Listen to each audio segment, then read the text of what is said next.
diese Orgelpfeifen, die mit und gegen das menschliche Pfeifen spielen. Und das ist eigentlich ein ganz schöner Kontrast. Hallo, ich bin Annika Kaas und ich bin Künstlerin.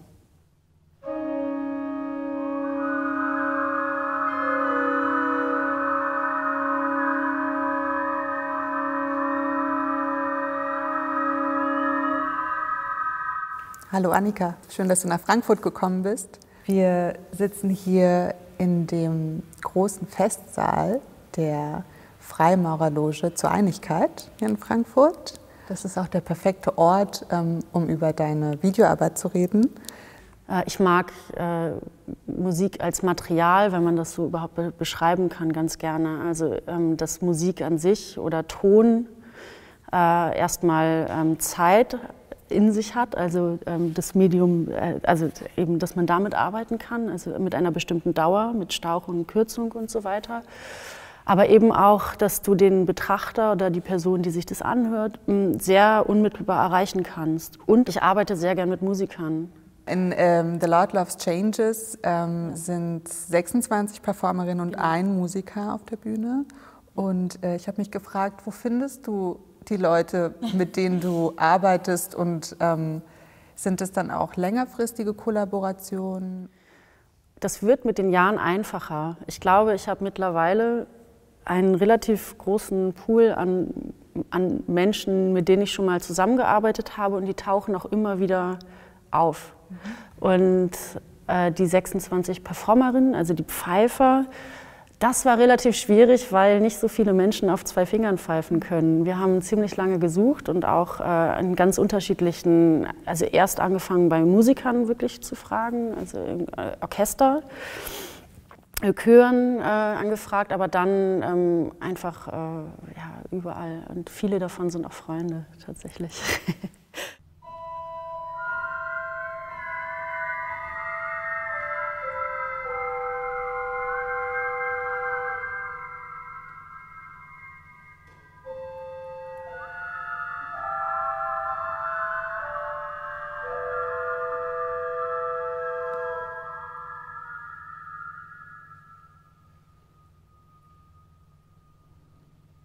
Wenn ich mit einem Musikstück arbeite, dann arrangiere ich das auch zum Beispiel gar nicht selbst. Also ich arbeite seit Jahren mit einem befreundeten Komponisten zusammen, Louis Dödier. Das ist ein in London lebender Komponist, der ganz, ganz fantastisch ist und der in seinen Kompositionen, in seinen Arbeiten, mein Arbeiten, obwohl ich aus der Kunst komme, wieder sehr verwandt ist. Also wir kommen aus unterschiedlichen Richtungen, aber haben da ganz viele Verwandtschaften, wenn man so will.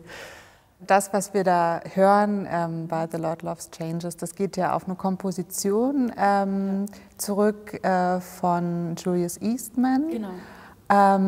Und vielleicht erzählst du einfach mal in dem Zusammenhang, wie die Videoarbeit entstanden ist und was es vor allen Dingen halt auch mit dieser Komposition auf sich hat, die da die Orgel wiedergibt. 2018 hat die Savvy Contemporary in Berlin in Kooperation mit Märzmusik auch eine Ausstellung und ein Performance-Wochenende veranstaltet und mich in dem Rahmen, also im Zuge dieser Gruppenausstellung, gebeten, eine Arbeit zu oder über Julius Eastman in welchem Sinne auch immer zu machen. Und da habe ich natürlich in seinen Werken bin ich da auf ein bestimmtes Stück gestoßen, und das ist Gay Gorilla. Und das ist erstmal ein ganz tolles und besonderes Stück für mich. Also es ist wahnsinnig beeindruckend und hat ganz viel Power und Energie. Aber hat eben auch verwendet in diesem Stück auch ein Lutherchoral. Ein Feste Burg ist unser Gott. Und das ist eben ganz interessant, weil dieses Stück an sich seit seiner Entstehung 1527, glaube ich, in ganz vielen unterschiedlichen Kontexten umgedeutet, gebraucht, missbraucht wurde. Eastman wiederum hat das Stück auch für sich in seinem Werk umgedeutet und verwendet. Und das ist eben, und da setze ich quasi an.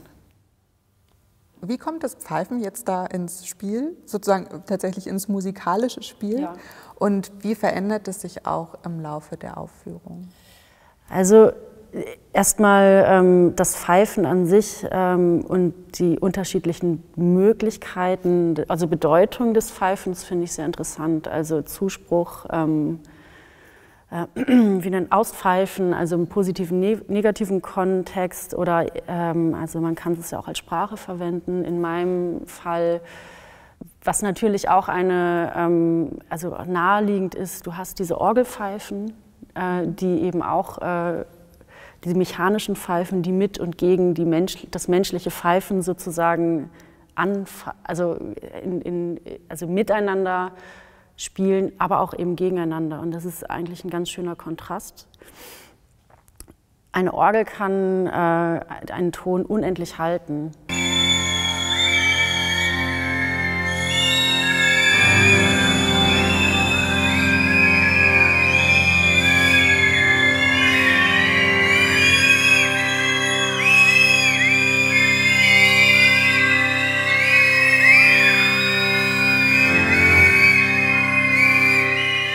Das Stück ist in 3 Teile unterteilt. Die Komposition, sowohl des Pfeifens als auch im Stück, fängt in der Arbeit ganz zaghaft an. Erstmal ist das Orgelstück ganz leise und die 26 Performerinnen und Performer pfeifen auch erst ganz zaghaft mit der Orgel und auch erst melodisch. Im zweiten Teil ist das Pfeifen schon etwas dominanter und auch unmelodischer. Und im dritten und längsten Teil ist die Anweisung für die Performer eigentlich so laut und so kraftvoll gegen die Orgel anzupfeifen, wie sie nur können, und das auch mit 2 Fingern. Und dieser Teil ist fast 8 Minuten lang und das ist extrem erschöpfend und anstrengend für die Performer. Das sieht man, glaube ich, auch in den Szenen. Wir haben das gar nicht so oft wiederholt. Also das ist, glaube ich, wir haben es insgesamt, glaube ich, 3 Mal gemacht, weil es ein unglaublicher Kraftaufwand ist, also sowohl für die Performer, ich denke auch eben auch für das Publikum, das sich am Ende auch diesen 15 Minuten langen Film anschaut.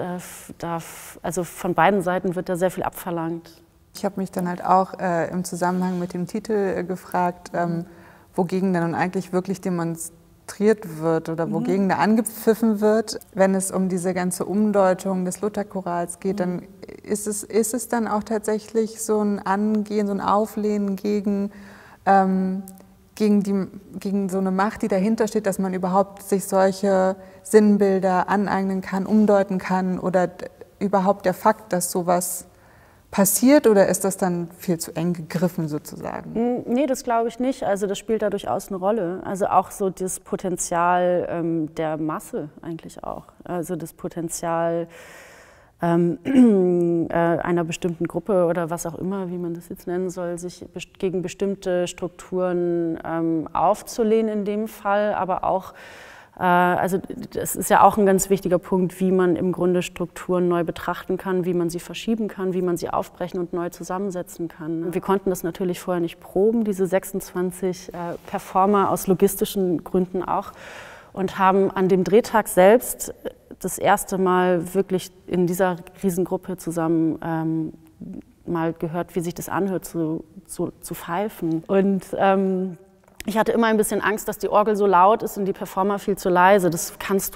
konnte ich relativ schlecht einschätzen. Und beim ersten Anpfeifen, also 26 Leute auf der Bühne in der wunderschönen Leishalle, wir mussten sofort abbrechen, weil es war wahnsinnig laut und erstmal Ohrstöpsel für alle Performer kaufen. Und es ist eigentlich, also wir haben uns alle ziemlich erschrocken, aber auch ein ganz schönes Erlebnis, dass diese Masse eigentlich diesen mächtigen Sound also überhaupt erzeugen kann. Vielen Dank, Annika, für das schöne Gespräch. Ja, sehr gerne.